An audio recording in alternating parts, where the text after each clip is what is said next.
Hello everyone and welcome to my YouTube channel. Today I decided to make a video on how I kept a track of all the study material that I studied for this exam, and also how I retained the information and how I revised everything and how many times I revised everything, because I know it gets really overwhelming when you have the study material divided into different parts and resources, because we don't have one book or one website to study this exam. Okay, so the first thing that I did was to list the important topics down. When I was studying for the first time, each module, like for respiratory system, if I'm doing it for the first time, right, then the important topics that I'll come across, I'll keep writing them down on a list for respiratory system. And this way, when I was close to finishing the respiratory system, I had a list of topics then that I'll know are important to revise when I'll be doing it for the second time. I will also write which guideline I'm reading this topic from in along with it, and if I've done it from Kaplan, if I've done it from John Murtagh, from whichever resource I've done it from, I'll write it down on the list. Okay, so this was my first first time of studying any topic or any module. So this way I would know also that what topics I have covered. Okay, so this thing I did. So another thing that I did was to make a WhatsApp group. Like if I'm doing cardiovascular for the first time, I'll make a WhatsApp group with myself only on WhatsApp. I know that sounds funny, but trust me, it was really helpful in the end. And I will send important points on that group, like in the form of voice messages, in the form of written text, or in the form of pictures from the guidelines. Okay, so I was also making written notes side by side in the John Murtagh, like the important points from the guidelines or AMC. If I want to write it down, I will write it down in the John Murtagh. But if I'm sometimes not able to do that, or if there are pictures in the guidelines that I want to keep for later revision purposes, or I want to keep the link for revision purpose later, so I will put that link or picture in the WhatsApp group, or I'll record an audio of the important point that I came across in some question.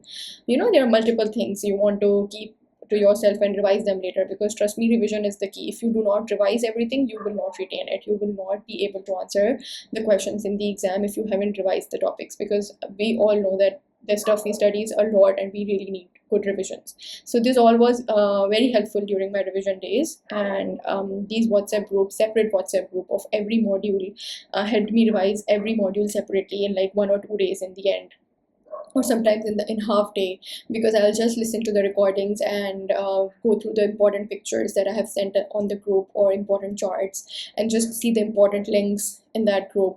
So this is how it was really helpful for the revision, the WhatsApp group thing that really helped me was actively recalling the modules. Like if I'm finished with a GIT like 5 to 7 days back, and I am doing, for suppose, surgery topics these days. So what I will do is at night or in the morning, I will take some time to revise GIT quickly from my notes and from my voice notes from the group, so that I retain it more. We all know that active recall is the best way to remember things, and it did help me while preparing for this exam. I know it takes a little bit more effort to do recalls actively, but this did help, and I used to revise different module for 1 or 2 hours, 2 to 3 every 2 to 3 days, so that I retain things and information that I have studied. Number of revisions that I did was around 4. I would say 3 to 4. Not for the question banks. The question banks, I did AMC, and I did it for like 2 times.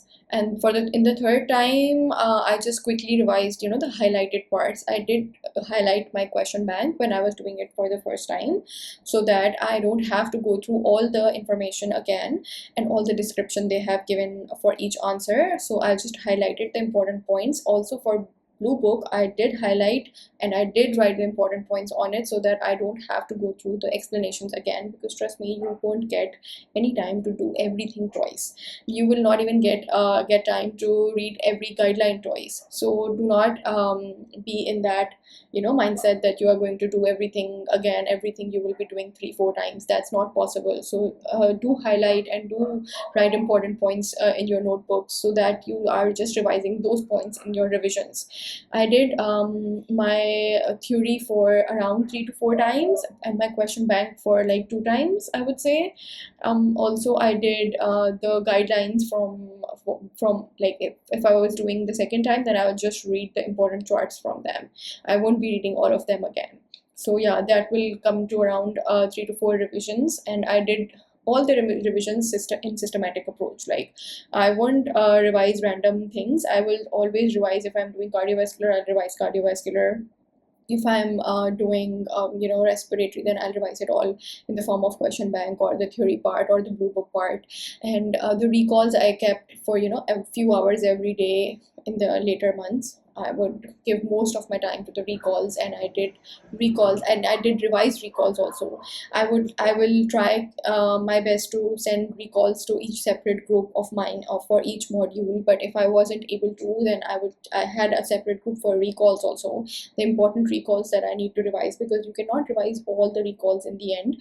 So you just need to keep the important points that you think you're going to forget and give time to those recalls towards the end and revise them. So that's it. I think that's all I wanted to share in this video. Let me know if it was helpful to you all, and if you have any questions in the comment boxes down below. Thank you for watching. Goodbye.